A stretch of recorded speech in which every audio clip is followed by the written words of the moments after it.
Hey everyone, my name is Chris. Thanks for taking time to watch the video today. Last video that we posted, we connected an iPhone to the iDrive system, showed how that worked in that process.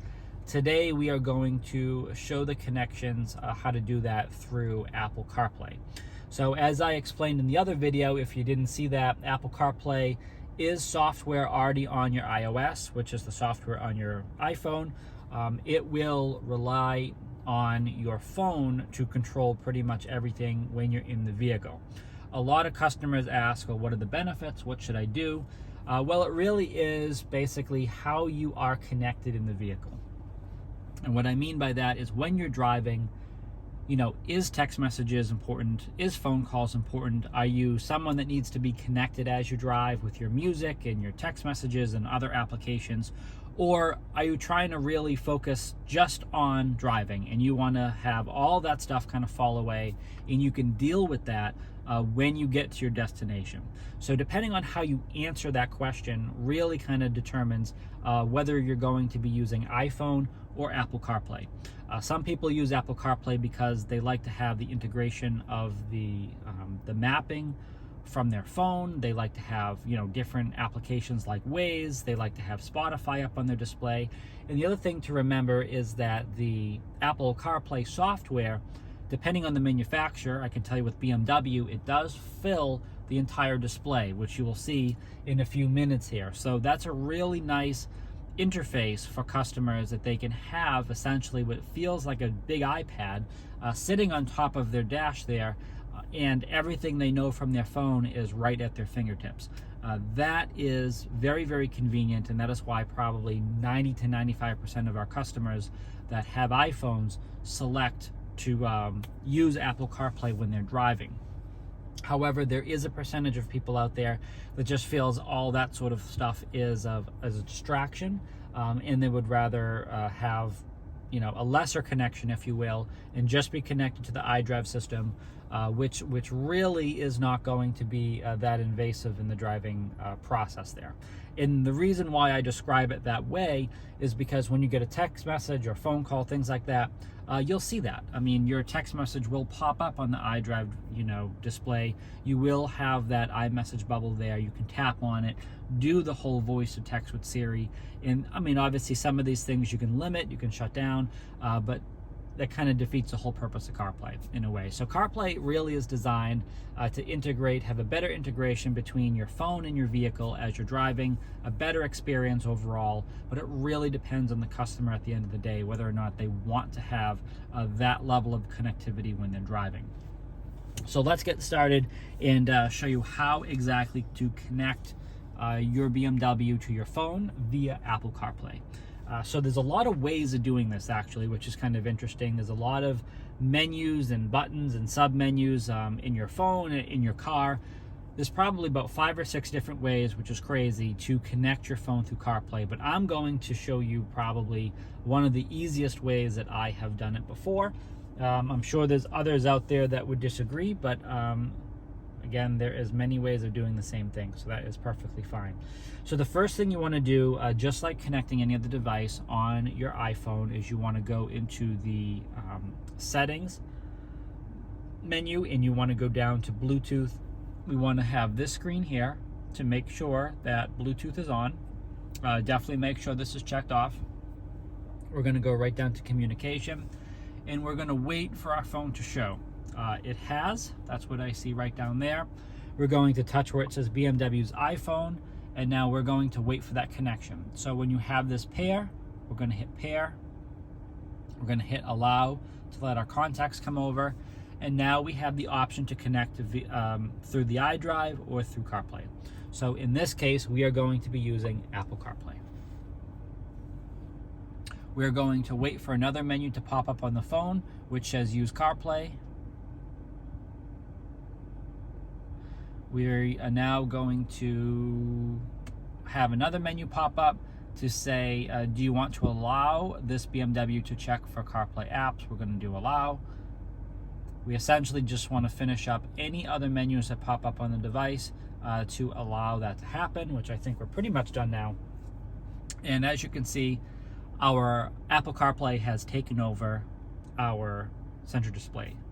So now that this is set up, what this means is any compatible applications through CarPlay will be displayed, or through your phone, or will just be displayed through CarPlay on this display here.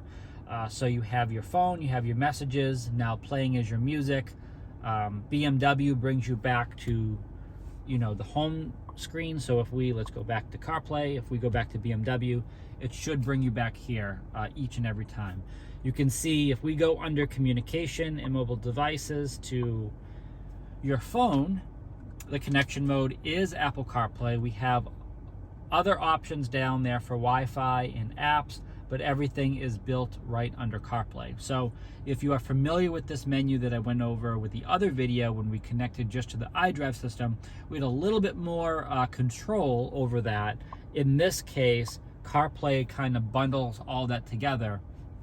But because this phone really is not, this doesn't have a SIM card in it and it's not really active, there's a lot less applications that we're going to see on this display. On your phone, you'd have a lot more. You would have some music applications. You would have might not have weather, but you would have your maps. You would have music. You would have any third-party applications would show there.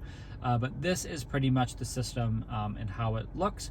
If we go back home again, Apple CarPlay always shows right above our navigation for the vehicle.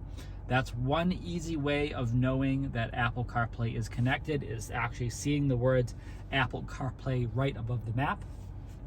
If it's not connected, or if it's connected through iDrive in a different setting there, you will not have this show. So when customers come in and they say, hey, I had Apple CarPlay, but I don't think it's connected anymore, the first thing I ask is whether or not they see Apple CarPlay kind of sitting above the map there. And that's it. So the only thing to really understand with CarPlay is, I'm going to move this over so you can see this better here, is a little bit more, is the microphone in the corner. So when you have your phone connected through just the iDrive system, one quick press here brings up your intelligent personal assistant, as you can see. One touch there would be sufficient to say, call Chris, if you wanted to do that. But that's when your contacts are stored in the vehicle and you're using iDrive. This one quick press again does your windows, does your driving modes, does your climate. It's a one-touch button for pretty much anything your intelligent personal assistant can do in the vehicle. However, when Apple CarPlay is connected, it brings another layer to that. And what I mean by that is you need to press and hold this a couple seconds longer to get Siri. Siri requires an internet connection. And that would make sense because this phone is not connected to the internet. But that just proved my point there, is that when you press this for a couple seconds longer, Siri will pop up. And when Siri pops up, that's how you're going to make phone calls. That's how you're going to send text messages. That's how you're going to do anything relevant to your phone. Quick press still activates your assistant in the car, but a longer press is what you're going to do for your phone. So in a way, when you have Apple CarPlay connected, you do have two assistants really running in the background waiting to assist you. And your microphone button on your steering wheel doubles and has two functions. So quick press for the vehicle, longer press for CarPlay in Siri, which is really the assistant that's helping you there. As long as you remember that, then it is going to be very easy to navigate and do anything, because the voice assistant that they have is just so intuitive that when you just say, call Chris, it knows to look into your phone and to do that.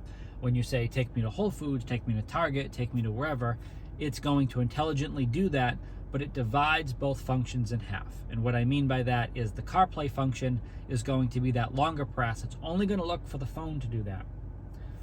A quick press in the car will take everything under consideration with your iDrive system. So two different systems you're kind of merging together when we have CarPlay activated. The same thing happens with Android Auto. When you use Android Auto and you have your assistant turned on there, a longer press of that button is going to activate those functions as well. So if you want to kind of step up and have that elevated assistant and that software from your phone get integrated into your vehicle, your car has that functionality to do that. But understand that that button becomes a multi-function button, and it's not just a one quick press does all anymore. It's a multiple function button, if you will. So pretty cool that it does that. But that is the setup process. Hopefully this was not too complicated and it was pretty straightforward. I'm going to go into communication to mobile devices, touch the name of the phone and delete it to remove it out. As I did, we have no new phone listed there, and Apple CarPlay is no longer listed above the map there. So that's how I know we are really done, because we have fully removed the device outside of the vehicle. And again, that's it. So if you subscribe, you can always stay up to date with our latest content. And as always, please stay healthy and safe out there.